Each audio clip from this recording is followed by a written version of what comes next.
So, Monica, you are from New Zealand. Yes, that's right. So, for people going to New Zealand, what would you recommend? What are 3 or 4 places that you must see in New Zealand? Oh, okay. 3 or 4 places you must see. Well, it depends what you are looking for, really. I think a lot of people that come to New Zealand enjoy an outdoor lifestyle, so there's lots of outdoor activities and places you can go to enjoy in New Zealand.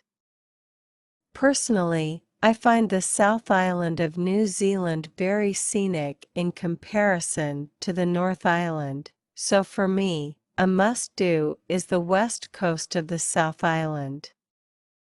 It's very pretty. The West Coast. Yeah. In particular, there's 2 glaciers. Franz Josef and Fox glaciers, which are very stunning to look at, and you can either have a look at them by foot, or you can pay for a helicopter ride that takes you up and shows you an aerial view of them. Now, do people ever walk across the glaciers? There are guides that can walk you across. Yeah, I have not done it personally, but it is possible. So, what else would you recommend for New Zealand? What other places should people see? I think if you want to see, let me think, rural New Zealand. It's quite a nice idea to drive the length of the country, and then you can see the interesting farming that is taking place, in particular in the South Island. The lower part of the South Island, and a lot of the North Island as well. There's a lot of sheep in New Zealand and there's a lot of cattle as well, so I think it's interesting to go for a drive to see that firsthand. So, you just start up in Auckland in the north and drive all the way down south?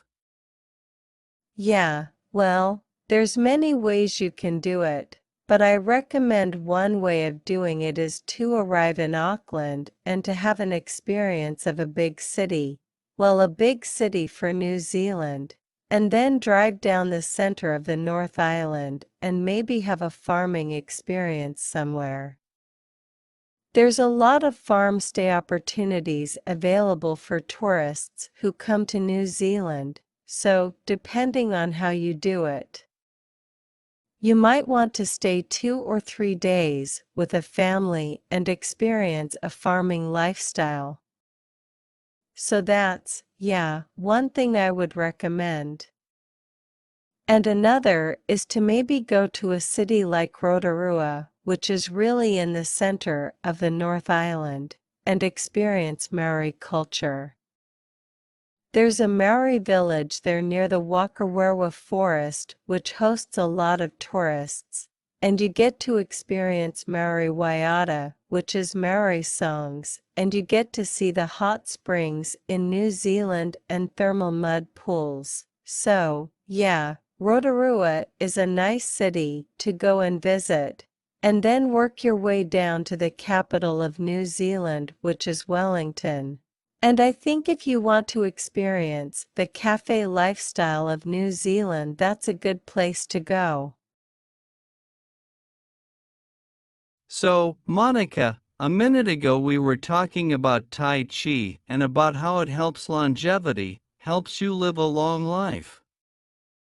One time when I was in Bangkok, I met a guy and he was doing Tai Chi and he looked really young, but he said the secret to his old life, he said the secret to looking young, was Tai Chi and cold showers. He took a cold shower every morning. Oh, wow. Could you do that? No, I don't think I could actually. Yeah, I actually tried it for a while and I tried it for about a week and I did feel so energized and it was easy in Bangkok, 'Cause it's really warm, but I couldn't keep it up, especially not that I'm in the cold climate. There's no way.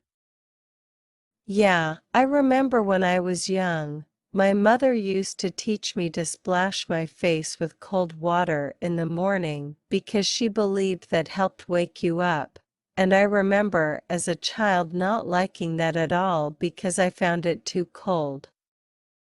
I preferred to splash my face with warm water.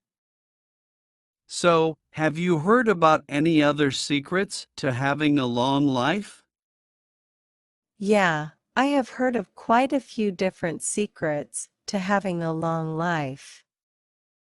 I guess one secret that a lot of different cultural groups seem to share is diet.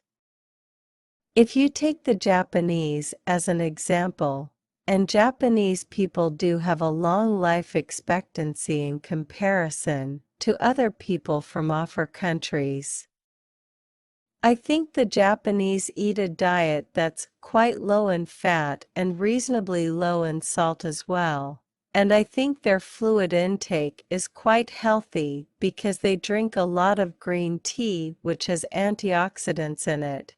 And they drink a lot of miso soup, which has a lot of vegetables in it, and is made from fermented barley, so I think that's very healthy.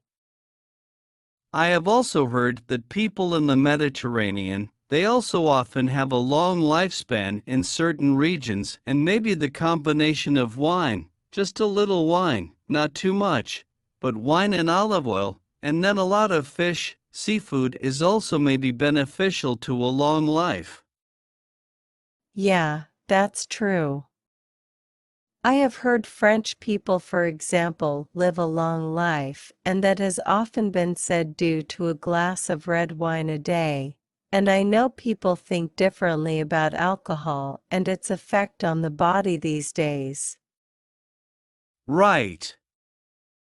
Yeah, because alcohol used to be considered quite a bad thing and discouraged in all forms, but now people tend to think that a glass a day is actually quite beneficial to your health. I have also actually heard that people that laugh a lot tend to live longer. Yeah, I have heard that too, actually, because laughing releases natural endorphins, and I think that helps you physiologically, and also I think psychologically you are happier if laughing so. Yeah, I think that long life is related to how you are feeling, and I think a lot of it is psychological as well as physical. For example, how much you are eating and what types of food you are eating. Yeah, I guess I am kind of in the same boat, but I just don't know if I laugh that much. Maybe I am in trouble. In today's video, we have compiled simple and relatable conversations that you might encounter in your daily life. These conversations are not only a great way to improve your English, but also to understand how English is spoken in real-life situations. So, whether you're a beginner or looking to brush up on your English skills, you're in the right place. Let's dive into these everyday English conversations and make learning fun.